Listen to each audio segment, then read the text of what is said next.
Hello, welcome to the Analyst Inside Cricket with me, Simon Hughes. And I'm Simon Mann. That music you heard there was in the Hollies stand. It was the Indian fans, the Bharat Army, dancing around in the stand, enjoying themselves. And it was certainly the case. The Indian batsmen were dancing all over England's bowlers and on the pitch today. Wow, India, 587, the most that England have conceded under Ben Stokes. And England then reeling at 25 for 3. So it was all India today, really, wasn't it? Fantastic day for India. We wondered yesterday whose day it was, what the state of the game was. Well, perhaps it was in the balance overnight. If India were bowled out for 350, 380, then England right in the game. But as it is, what an opportunity for India now to go on and win the match, as long as the weather holds. Some showers at the weekend. I mean, they're in a great position, and England, their approach tonight suggests, they're going to give it a go, and as they give it a go, there are going to be some opportunities. I mean, if some wickets frittered away, who's to say there won't be more? Yes. Actually, 25 for 3, of course, was the final score with England tonight. Well, not the final score, that's what they declined to. Eventually they recovered with Brook and Root. But it means the Betfair odds really changed through the day, with India slight favourites at the start, 45% chance of winning. But by the end, 71% Indian chance of winning, only 7% England. And the draw, actually, 22%. What's your money on now? Well, I mean, look, I can't see how England can win the game. I mean, these words will come back to haunt me probably on Sunday night when they knock it off with 4 wickets left. But it's really difficult to see how they can win the match from here. They're so far behind in the game. They're over 500 runs behind. It seems to me their best opportunity in this game to get something out of it is to draw the match. But England don't do draws. How is it all going to add up in the next few days? I mean, there is the weather factor. There is a suggestion there's going to be some rain around on Saturday.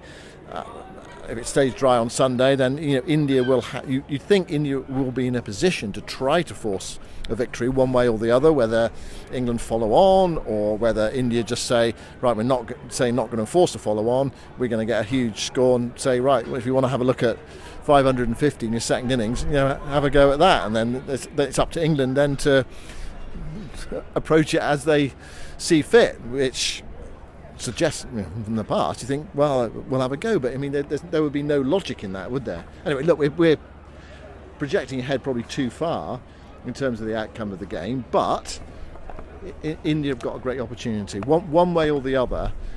The only fly in their ointment is tomorrow if England have the sort of day that India had until Gill was out, where basically they scored 230-40 runs for the loss of very few wickets. England need that sort of day tomorrow. They need to be something like, at the close of play tomorrow, 400 for 5 or something like that. They need to have that sort of day, or 400 for 6. That sort of day will get them back in the match. But otherwise, India can dictate the game from here.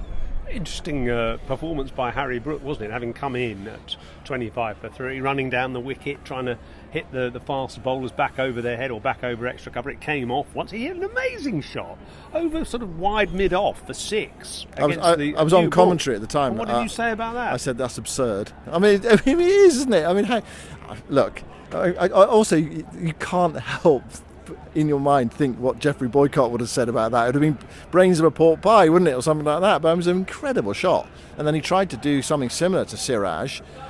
Siraj went round the wicket, and he gave himself some room and tried to sort of slap it through point, missed it. I imagine if he'd nicked that through or been bowled off stump or something like that, a bit like Bryden Carsey's dismissal at Headingley, when you're 3 down, 500 odd runs behind. Do you think he thinks that he's still at Burley and Wharfdale? Because when he was bowling today, he's bowling as if he was Dennis Lilly, wasn't he? Running in from a mile away and bowling at 57 miles an hour, and then bowling off a short run and having a bit of fun with the ball, obviously not to much benefit to England.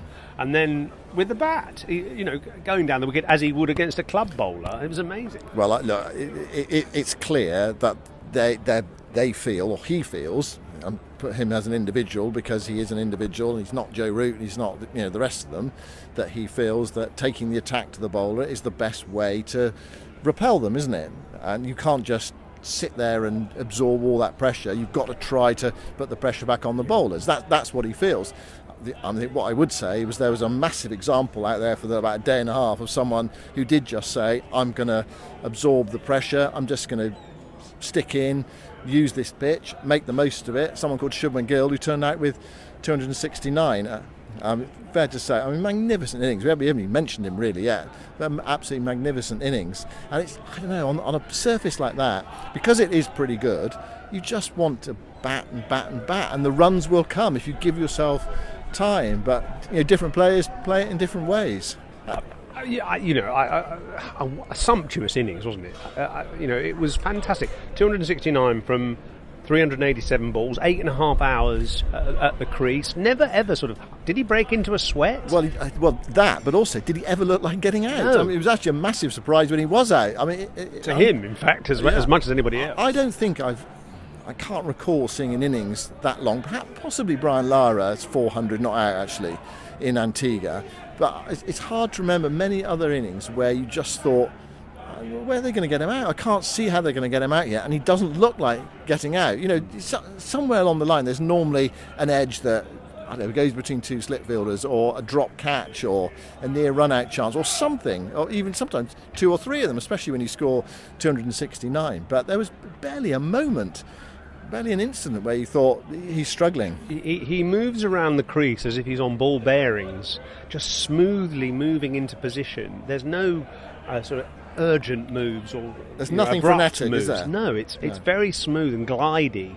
The way he just moves his front foot slightly towards the ball, and then the bat comes beautifully alongside him and strokes it away, caresses it to the boundary with a minimum of effort. Amazing. I chatted to some Indian journalists today actually about his background and his origins, and they were saying that his father was a great credit to him, a great mentor for him, as often happens particularly with Indian cricketers actually, that the father, who was a decent player but from farming background, he comes from a farming area north of Chandigarh, quite close to the Pakistan border, and apparently his father used to use something called a charpoy, which is basically a bed made of jute which you sleep on, made with wood with jute as the sort of mattress, woven tight, and of course you can use it to bounce a ball off.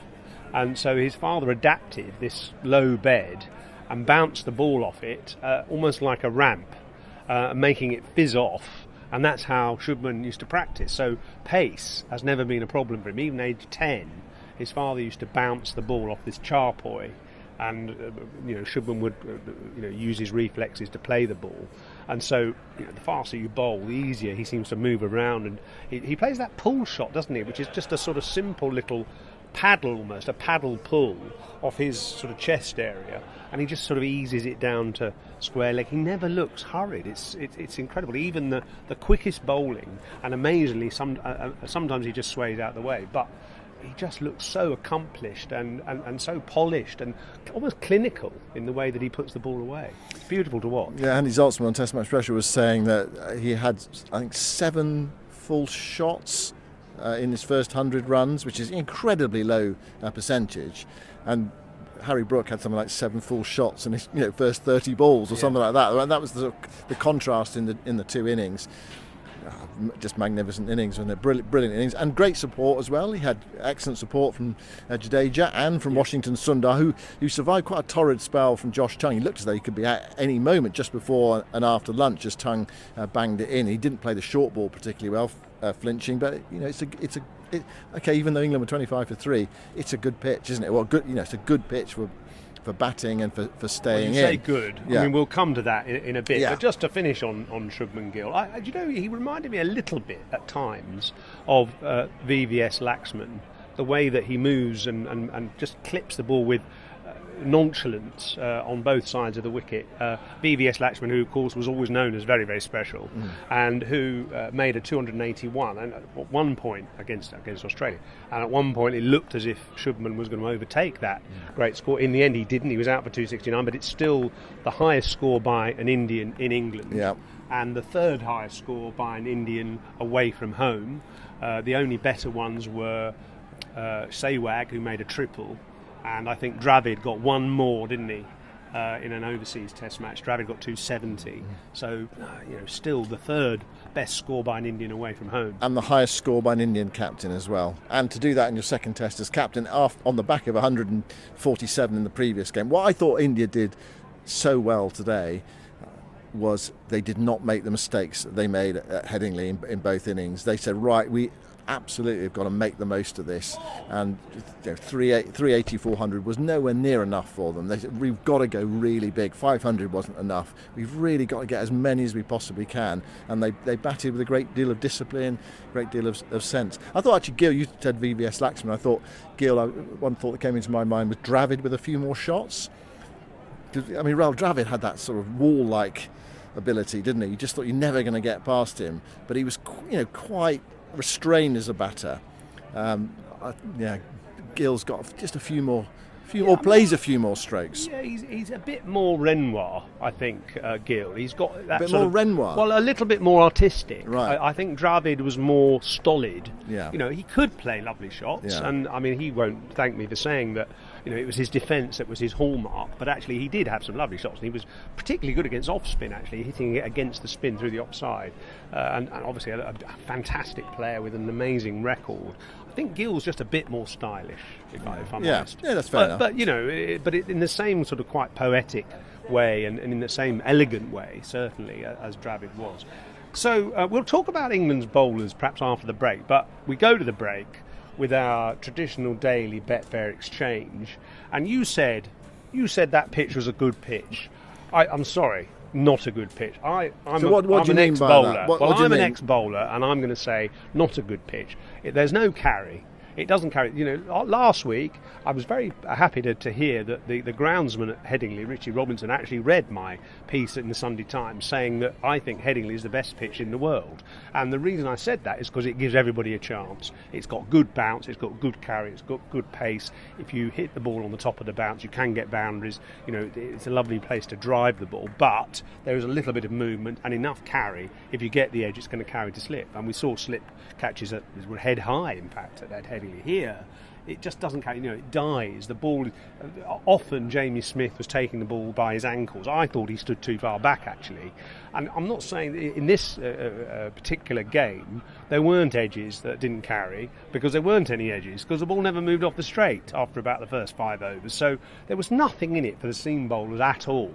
No bounce, no pace, no seam movement. And I'm sorry, that makes for me a poor pitch. Obviously India loved it, the Indian batters loved it, and you're going to say, well, the Indian bowlers got early wickets with it. Well, yeah, they did, but that's because England were dead on their feet, having batted for 150 overs, fielded for 150 overs. So it's just tiredness, was it? It's fatigue, it's sort of psychological demoralisation, obviously bowlers who'd had their feet up for 2 days, maybe a tiny bit more in the pitch where they were bowling with a new ball. I bet if they were bowling with the old ball at Root Brook, they wouldn't look so dangerous. So what would you give Headingley out of 10 as a surface? 10. 10 last week? Absolutely, 10. And what would you give Edgbaston this week? About 4. About 4. But what if India go on and win the game and well, it doesn't mean it's a good pitch, does it? It just means they played better than England. Yeah. Well, I think if you. Well, so what do you think? I think a really poor pitch, is one where there's no prospect of result. And some of the county championship matches that that game, the one at the Oval, probably was a poor pitch. And the one at the Utility Bowl, which I went to actually. Where over 4 days, when there was good weather, all 4 days, no prospect of a result. I mean, what were Durham the other day? 262 for no wicket in their second innings. Following on 800 from Surrey. It's just too much loaded in favour of the batting side. And I do remember a test match at Trent Bridge, actually. I think that was kind of marked down as not very good or ordinary pitch back in 2014. It was the game in which Alistair Cook took his only test wicket, and it sort of petered out into a draw, and India made 400 and odd, but in 161 overs. It's really slow. It was really hard work for everybody. Yeah, and that was a hard match to commentate on. But India have got a chance here. They've gone out and they've done what you need to do to win one way of winning a test match is get a big score and use that scoreboard pressure to put pressure on England. No, I think test matches are so much better if the past scores are about 330, something like that, and the bowlers are in the game. I agree, and the bowlers are not enough in this game. But is it a really poor surface? It's probably been hampered a bit by beautiful weather, actually. If it had been slightly more cloudy, sort of overcast, humid, yeah, it might have done a bit more, I suppose. Yeah. But still, there's not enough bounce. There's not enough pace. Get some more rolling in it, please, Mr. Groundsman. And if India win by an innings and 100 runs, Well played to them, and what bad toss choice for Ben Stokes. Basically, they should have batted first. Do you think they should have batted first? Yeah. We said that at the start, didn't it? So the obvious thing to do is to bat first in that situation. England decide to do it a different way, and they'll probably pay the penalty in this game. Well, we'll see. I mean, look, 3 days to go. They're a long way behind the game. I think that is going to be one of the real fascinations for me over the next 3 days. Are England going to play for a draw, or are they going to go hell for leather to try and win the match? I mean, it's kind of inconceivable they can win from here, but they've done some inconceivable things before, haven't they? But I mean, you'd absolutely love to be in India's position, and also they would love to be in India's position as well, wouldn't they? They'd love to have 600 on the board and have them 70 for 3. Well, so we talked about the state of the game and what might happen. What about England's bowling today? We mentioned that Chris Woakes only bowled 4 overs. Ben Stokes only bowled 4 overs. Josh Chung did most of the bowling today among the seamers, bowled 15 overs. Bashir, 26 overs. Bryden Carse bowled 8 overs. I mean, how well or otherwise did England bowl? Could they have done anything more? I mean, there was that's huge long passage of play, morning session and in the afternoon. We just think, where is a wicket coming from? They just did not look as though one was on the distant horizon. Well, I think Woakes should have bowled a bit more, but that's obviously a reason that there was obviously a reason he didn't, and Stokes the same, maybe looking after his body a little bit. I can understand the Stokes, definitely, can't you? Yeah. It was, such a flat pitch. It was a sort of thankless task. I don't know what else really the bowlers could have done. I thought Carse and Josh Tongue worked hard. They tried to get the ball scuffed up. So actually, I've got a ball here, which demonstrates why they did quite a lot of short pitch bowling and cross seam bowling, because by bowling it cross seam you can make it land on the leather rather than on the seam. On this bit here, yeah. And it scuffs up naturally, and ultimately you might be able to get reverse swing. This is a ball from another ground. I don't think this Edgbaston pitch would have scuffed up the ball as much as this ball here. So it's just a bit too benign. So England tried their best, but they just couldn't get any movement. And I don't know what else the bowlers could have done. As far as Bashir is concerned, the idea behind him was to try and hold an end up. He only bowled 2 maidens. The batters, excellent batting from Shubman Gill and obviously Jadeja, and just knocking him around and making sure he didn't build up any pressure. I noticed he bowled some carom balls today. Just to also demonstrate to the camera that the way that is bowled, obviously I can't actually bowl it, but basically you put the middle finger here, or in most cases you put the middle finger behind the ball, sort of hide it behind the ball and sort of almost force it out of the front of the hand, flick it out of the front of the hand. It's an idea based on a game from South India, carom, where you flick these counters across a board, and obviously people like Ravi Ashwin have really pioneered it. And it's good to see that Bashir was trying. He got a wicket with it. The stumping. That was. I didn't realise that. Actually. I think it was a carom ball. Yeah, the stumping was a carom ball. It was a ball down the leg side, and Siraj was a long way down, stranded, didn't make any attempt to get back home. Well, no, that's really good, and maybe that shows the influence of possibly Moeen Ali, who's now part of the coaching staff, and maybe Jeetan Patel, obviously the off-spinning or spinning coach. Those two guys have obviously helped Bashir develop that. I think that's a good sign. I mean, he still has to work on his consistency, but I like the way at the end there he gave the ball a bit of flight and lured a couple of tail-enders into big hits or a stumping. So he picked up 3 in the end, but he did go over 145. There wasn't much for him to work on, really. 167. He bowled 45 overs. He went for 160, 67. 3 for in the end isn't bad, but he didn't really ever pose a threat because he's still learning his trade. Yeah. He didn't bowl badly, but he didn't ever look really that dangerous. I suppose you could ask the question, who did among England's bowlers throughout the whole innings? And the one who I hoped would be a threat was Bryden Carse, who I thought started really well and got a good early wicket, didn't he? He got Nair out with one that bounced quite a bit, but I think he's struggling. And if you just look at the state of his left boot, he had a toe injury, obviously, which he's come back from, but the state of his left boot and the way he was hobbling around suggests it's not in a good state. And the trouble is, your feet just get such a pounding when you're bowling that many overs, and especially. Did you have toe problems? No, I didn't. But I didn't actually, because I was light on my feet. But a guy like that, who's a big guy and he's hammering his foot down every ball, you can see the force that his feet are put through and his ankles every time he lands, and that toe just bashes against the front of the boot, and over time it gets into a right state. I once saw Ben Stokes' foot actually after he bowled a few overs in a test match, and it's horrible. It's a sort of after the watershed kind of sight. It's terrible to look at. Inhumane fast bowling, isn't it? You put your body through so much. I worry about Cast because now they've only got he's bowled a lot of overs in this. They've got a couple of days to hopefully put their feet up while England bat, and then he's got to do it all again at Lord's. And unless they rotate at Lord's. Unless they rotate, I think they'll probably have to. Yeah. Well, look, what their options are. Obviously, it looks pretty clear to me that Jofra Archer's going to play at Lord's, unless something untoward happens between now and then. And who else is in the squad? Well, Jamie Overton is in the squad. He was out on the outfield the other day. Gus Atkinson. What is the situation with Gus Atkinson? I think the original prognosis that it was that he might be back for the middle of the series, but has he had any bowling? I'm sure they'll be working away somewhere with him. Can you thrust him into the Lord's Test? Of course, he had a great time at Lord's last year, didn't he? Wickets on his debut and 100 at Lord's, and he uses the slope well. So I don't know whether he's fit enough to come into consideration, but it may be after really 10 hard days, if it is going to go the distance this game, there's only a 3-day gap to Lord's, they might have to mix and match a little bit. So that's England's bowling and their bowling options. What about England's batting tonight? Was it? It's not a 25 for 3 pitch, but we've seen this happen so often in cricket. When you have been in the field for 150 overs, you come out and it's mentally, physically draining, isn't it, to come out? Some tired shots, some poor shots. Ben Duckett caught at slip, poking at one outside the off stump. Ollie Pope out first ball, looking to turn through the onside square with the wicket, and he got an edge to slip. KL Rahul juggled the catch at second and held on to it.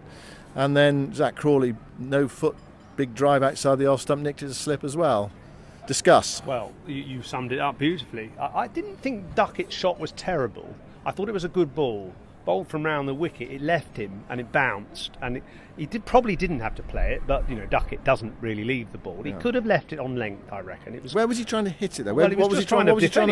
I think he was just trying to defend. And it just bounced a bit more than expected. And it left him a touch, and it was a good catch, wasn't it? I mean, one thing about India is they caught this time. They held their catches. It's amazing, isn't it? Jaiswal was out in the outfield, wasn't they? Didn't trust him in the slip corner. That's right. So the slip catching was sharp. Ollie Pope, terrible shot. Don't know what he was trying to do. Work a ball from off stump. First ball. It left him, didn't it? And that exaggerated it. Swung. I think it swung slightly from Akashdeep, and he ended up sort of getting a leading edge. A good catch again by Rahul at second slip, actually, because it came fast and high, and he sort of juggled it and took it. I would say out of the 3 shots, Crawley's was the worst. Well, actually, no. Out of the 3 shots, Pope's was the worst. Crawley's wasn't great. He likes to hit the ball on the up, no footwork. I mean, I talked about in the past about Crawley and how he likes to hit on the up without moving his front foot, not using his reach properly, and he definitely did that today. I'll post on social media the fact that his feet are planted, like they've got feet of clay at sort of leg stump, and he's driving at a ball 2 foot outside off, which wasn't a half volley. So poor shot. So Pope and Crawley definitely poor shots. I thought actually Duckett got a good ball. So 2 out of 3 were poor, and the situation, the bowlers are on top. Their bowlers are flying. They're totally optimistic. They've got loads of energy, having sat in the dressing room for 2 days. Inevitably, you see these early wickets lost. Don't you? And the other thing as well, what was good for India is they had a decent session, don't they? I think sometimes you come out for half an hour as openers, you've got a real goal to get through to the close, but it was like an hour and 40 minutes, hour and 35 minutes. It's a lot of time for India to get loose and get into their spells and to build the pressure on the England batters, and perhaps tired minds and some tired shots. Harry Brook could have been out any moment. I mean, it was a real high wire act from Harry Brook. I'm not quite sure he made it to the close of play. I mean, some outrageous strokes, but also some huge slices of luck. And then Joe Root, who was your tip yesterday, to be England's top scorer. Well, 3 have gone already for 19-0 and 0. Root is 18 not out. Harry Brook's a bit ahead of him, so he's kind of in the frame, isn't he? And he has got this great record at Edgbaston. England need a huge score from him, don't they? They do, and I'm backing him again. Well, Betfair has him at... Where is it? Betfair has him at 9-2 to make 150. Wow.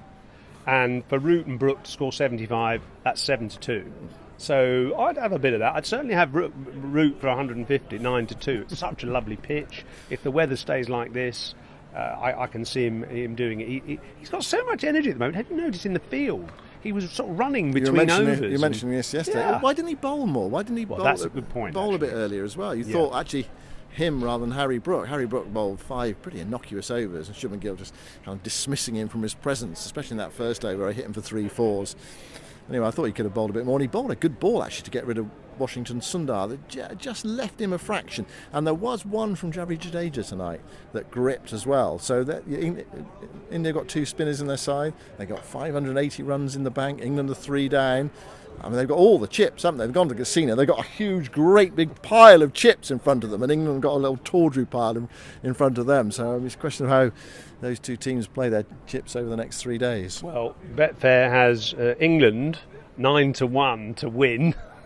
That's a real long shot, isn't it? And India 1-2. Yeah. So we can see exactly where the balance of power has shifted in today, the second day of this match. So we'll leave you with that. Don't forget, you must be over 18 if you want to bet, and also please gamble responsibly. And those odds are correct at the time of a recording, which is 7:20, our beautiful evening in Birmingham. Let's hope for a really strong England fight back tomorrow. Well, look, 344 runs for 8 wickets today. You've had a ticket. You get your money's worth again. Fabulous cricket. But England do need to produce something special tomorrow if they're to stay in the game.